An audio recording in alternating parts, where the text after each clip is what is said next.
We would like to introduce Doug Eller, the Resource Development Coordinator for CAASTL, the Community Action Agency of St. Louis County. Thank you, Doug.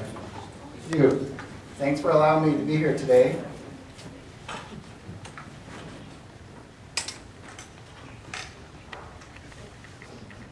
So our mission is to end poverty, so it's a pretty big job, so we're going to need everyone here to help us out.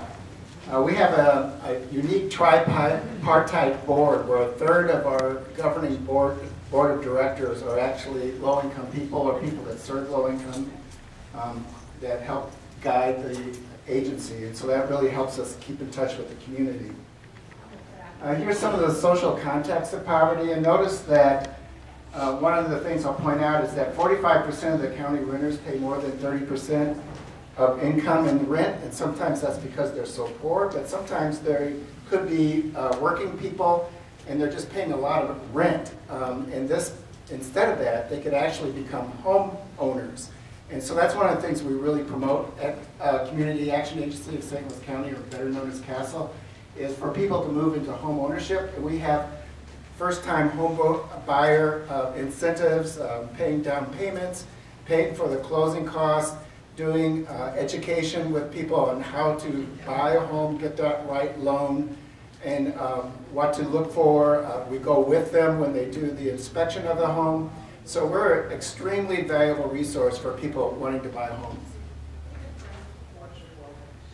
Here you'll see that we have some of the people that we serve. We have kind of two general classifications of people. People that are coming to us because they want to do some self-improvement, and that's kind of the statistics you see here. And then we have other people that are coming to us to live better, and we provide energy assistance, for instance, and help people really do some basic maintenance, what they need. We have a food pantry. This May, starting May, we will be taking applications for seniors and disabled people to help pay for their energy costs. You can remember last summer how high the temperatures got and how expensive the utilities were, so we're going to be able to help with that starting in May. So I'll put that down on the calendar as you run across people. I'm sure Pam will make a note of that. Some of the participants' strengths. So not everybody's really very low. A lot of people are kind of casualties of the last recession that we're kind of winding up, hopefully. So we have 42% are actually working or are receiving unemployment compensation benefits because they were just working, and 27% own their own home. So here's some of the needs that people have identified that they really need some assistance with. Budgeting, financial education, we do that.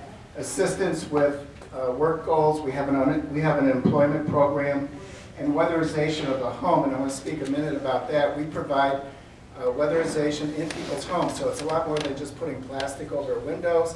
It's doing a complete energy audit in the home. We can replace the furnace, do insulation.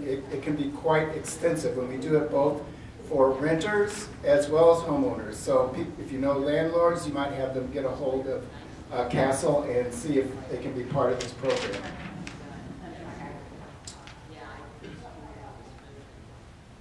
Here's some of the other things that we provide, and I'll point out, besides homebuyer education, energy conservation workshops, we also do poverty simulations. So if you have a group of people or a business that want to understand more about the nature of low-income people, as we've heard today quite a bit about, we can actually set up so your employees can go through a simulation of being poor, and they have to work their way through the bureaucracy and just in order to receive very basic maintenance kind of benefits.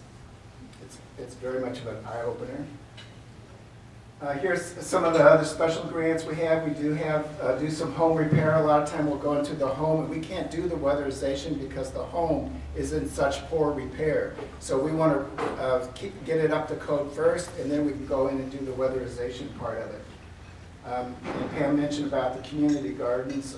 We also are starting some farms where it's bigger plots of land that we're able to bring fresh produce in areas that just really don't have that. Here's some of our outcomes that we have, and you'll be getting a copy of all this. I'm not going to go through these two things. And here's some of the issues that we have for low-income families that they've been identified. Employment, payday loan reform. We really got to get people in the banked systems and not payday loans. And the Medicaid expansion, you've heard quite a bit about that as well. So that's the end of my presentation. I do have flyers over here on the table and business cards too if you want more information. Thanks.